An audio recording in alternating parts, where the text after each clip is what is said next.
Hoje eu vou estar falando de um livro, As Cinco Linguagens do Amor. E a primeira linguagem a ser falada são as boas palavras. Olha só, as pessoas gostam de coisas muito diferentes. Temos o hábito de achar que as pessoas precisam das mesmas coisas para se sentirem amadas. E não é desta forma, porque cada um precisa de uma coisa diferente.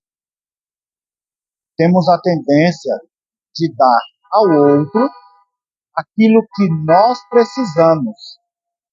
E por isso, o outro fica insatisfeito. E nessa insatisfação, o outro não tem a capacidade de receber. Por exemplo, se eu falar palavras de afirmação, que o outro está bem, que o outro é bonito, que vai dar tudo certo,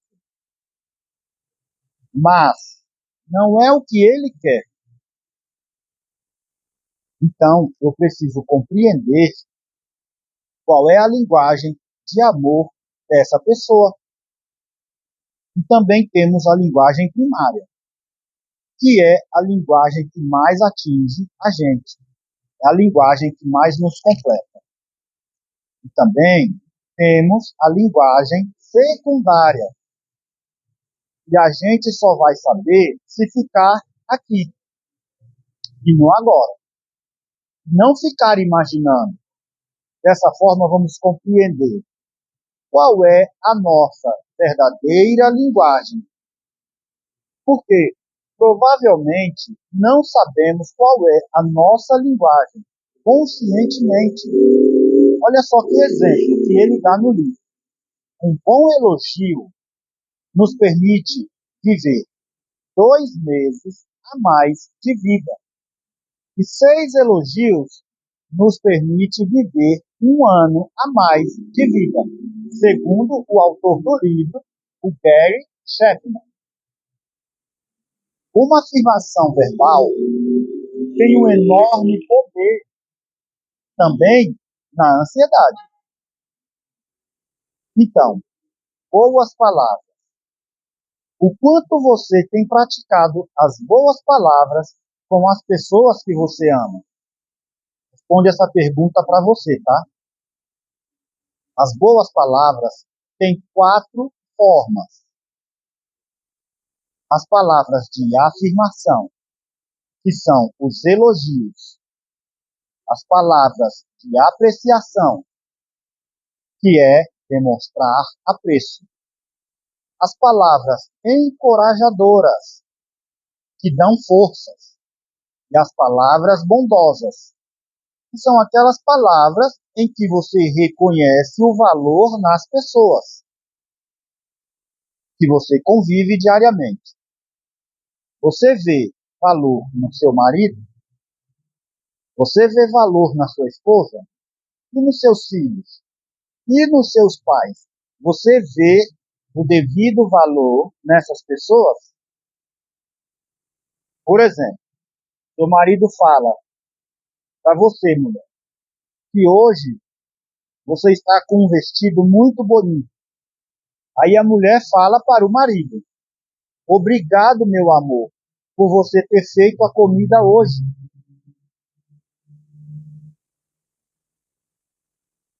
Temos a tendência a criticar, não ver os pontos positivos. Imagine o que vai acontecer com o seu casamento. Imagine o que vai acontecer com seus filhos. Imagine o que vai acontecer com seus pais. Quando exaltamos esses pontos negativos, não vai haver melhora, porque eles não vão se sentir reconhecidos. E aqui vai uma dica: faça elogios.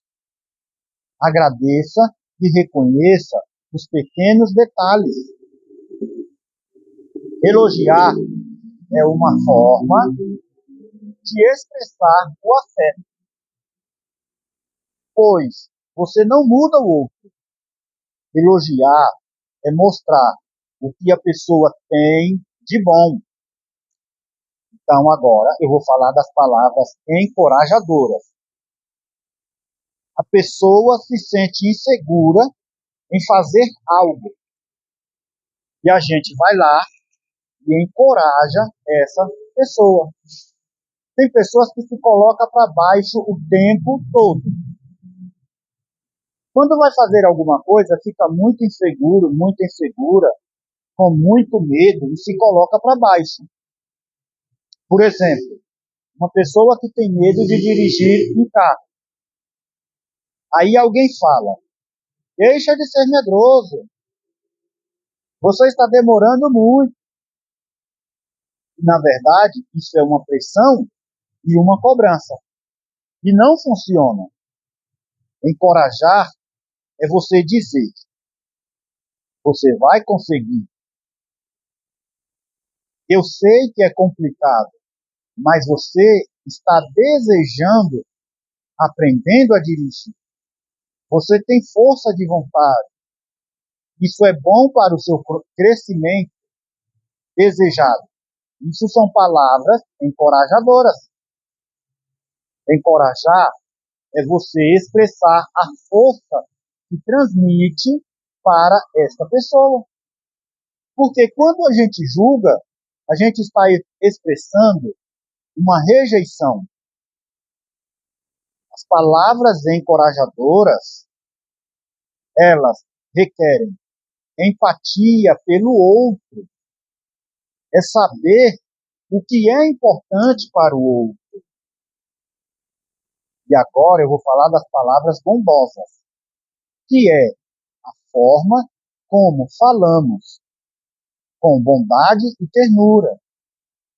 Um exemplo: eu amo você, mas com um tom de voz natural e baixo, porque a pessoa ouve o tom da voz, não o que é dito. Poucas palavras, poucas pessoas sabem disso. Falar gritando, falar irritado ou enfatizando não resolve, pois a fala agressiva não gera compreensão. O que afasta o marido da esposa e a esposa do marido, os pais dos filhos, os filhos dos pais, é a gente querer impor a nossa vontade, é ver as coisas da forma que nós fazemos. E aí, tem pessoas que fazem uma lista de erro do outro. E isso gera distanciamento. O casal sempre traz discussões, brigas do passado. Isso é uma disputa para ver quem consegue ser mais agressivo. Reconhecer o erro é a melhor forma de equilíbrio dentro da relação. Olha só, o amor, ele faz solicitações, não imposições. Quando você dá ordem para o marido, quando você dá ordem para a sua esposa, você se torna pai e mãe da outra pessoa. Porque é dessa forma que você se faz ser entendido. Com os filhos, é preciso dar ordem, pois é assim que nós transmitimos responsabilidades para eles. Mas, dentro de um relacionamento, não tem por que mandar, pois somos adultos. E cada um deve compreender qual o seu lugar. Olha só, se colocarmos nossos desejos como ordem, nós vamos afastar o outro. Quando a gente só dá ordem, faz o outro se sentir subjugado a gente. Quando a gente faz um pedido, o amor fica presente e claro. Conseguiu compreender a diferença de dar ordem, de impor a nossa maneira e de você fazer um pedido? Então, é muito importante a gente procurar entender que relacionamento é uma construção. E só funciona com a construção de duas pessoas.